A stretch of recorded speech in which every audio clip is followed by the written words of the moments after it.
मौलूद मुक़द्दस हयात अक़दस और फ़ाते अजल खुदाम यसू अल मसीह के नाम में आपकी सलामती हो।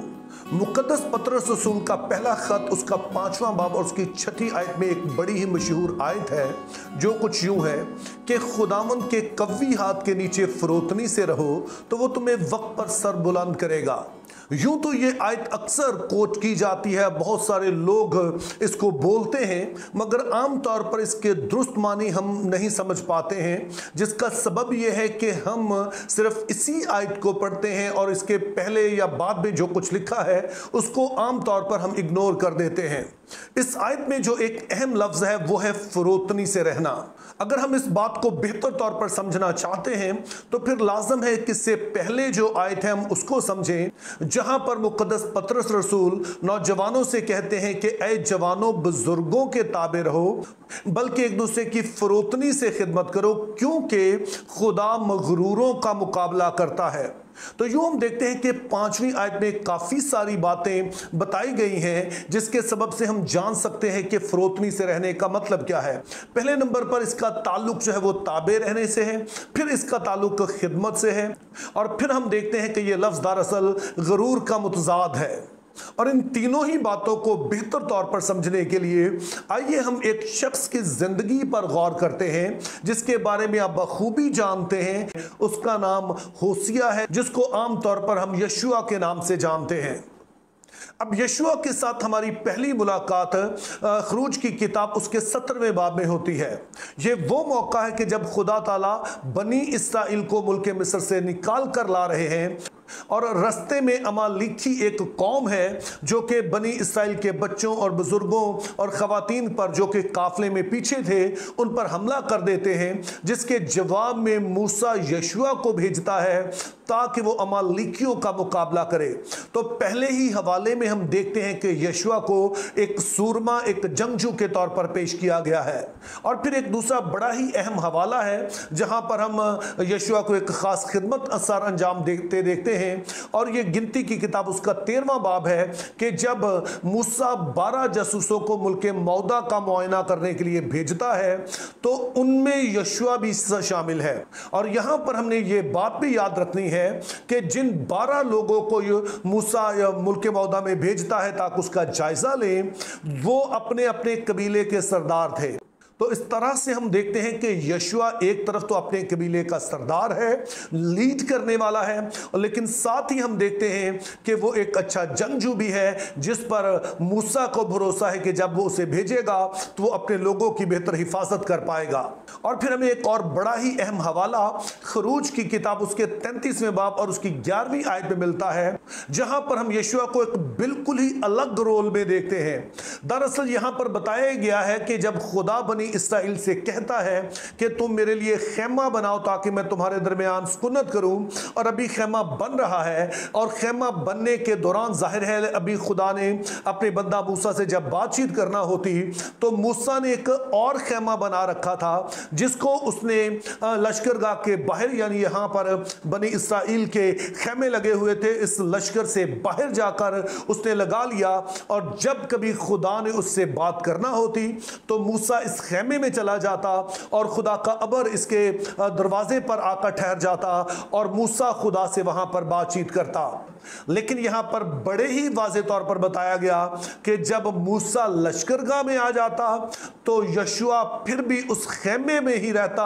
और उससे बाहर नहीं निकलता था और उस खेमे की हिफाजत पर मामूर था। और यूं हम देखते हैं कि यशुआ जो कि अपने कबीले का सरदार है, यशुआ जो कि एक जंगजू है, लेकिन अब उसकी जिम्मेदारी महज इतनी रह गई है कि वो खेमा इज्तिमा की हिफाजत करे, वो सिर्फ उसका एक दरबान बनकर रह जाए। लेकिन ये यशुआ की कहानी का इख्तिताम नहीं है, बल्कि हम यशुआ की किताब उसका 4वां बाब और उसकी 14वीं आयत में कुछ इस तरह से पढ़ते हैं।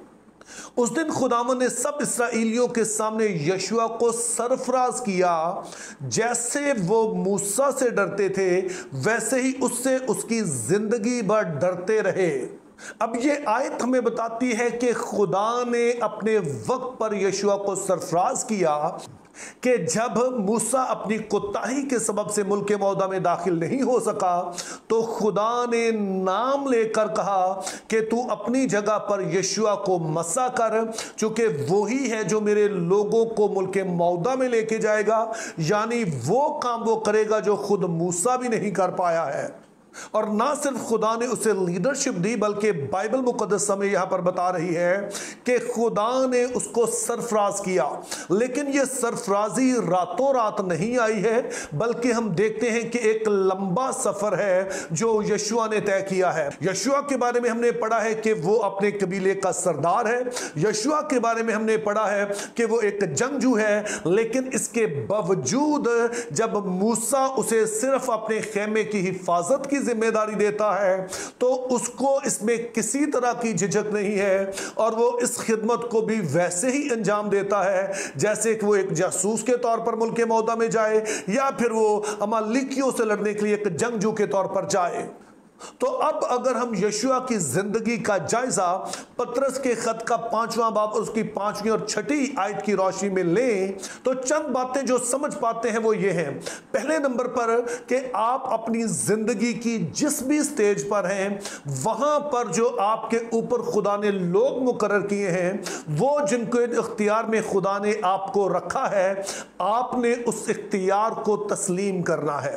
जैसे कि हम यशुआ की जिंदगी में देखते हैं कि वो सारी जिंदगी मूसा के इख्तियार में रहा, इसलिए कि खुदा ने मूसा को बनी इस्राएल का लीडर ठहराया और उसको ये जिम्मेदारी दी कि वो अपने लोगों को लेकर मुल्क मिस्र से निकले और उसके बाद वो उन्हें मुल्क मौदा में लेकर जाए। अब खुदा ने हमारी जिंदगी में भी कई इख्तियारात रखे होते हैं। मिसाल के तौर पर अगर आप एक नौजवान हैं तो आपके माँ बाप हैं जिनका आप पर इख्तियार है। अगर आप एक स्टूडेंट हैं तो आपके टीचर हैं जिनका आप पर इख्तियार है। और आप किसी जगह पर जॉब कर रहे हैं तो वहां पर जो आपके ऊपर वाले लोग हैं, जो आपके बॉस हैं, कोई भी जिसको खुदा ने इज्जत की जगह पर रखा है, तो आपका फर्ज है कि उनके इख्तियार को कबूल करें। और दूसरी बात हमने ये समझनी है कि इख्तियार का ये मतलब नहीं है कि हम सिर्फ समझें कि जी वो हमसे बड़े हैं और सिर्फ उनसे इज्जत की बात करें, बल्कि जो भी जिम्मेदारियां वो हमें देते हैं, हमारा काम होना चाहिए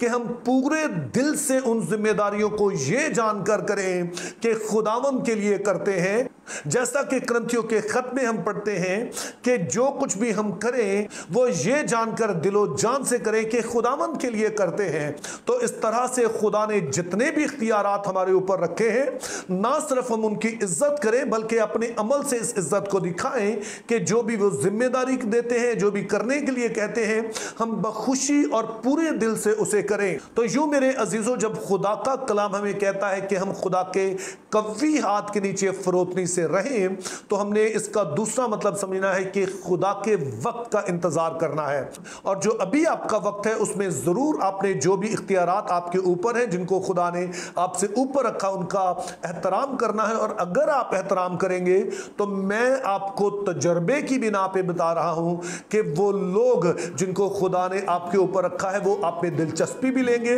वो आपके जो टैलेंट्स हैं इनको निखारने में आपकी मदद भी करेंगे। और जब ऐसा होगा तो आप बेहतर तैयार होकर खुदा के नाम को जलाल देंगे और वो बड़े मकासद अचीव कर सकेंगे जो खुदा ने आपकी जिंदगी में रखे हैं। Think biblically, live purposefully, have a very good day.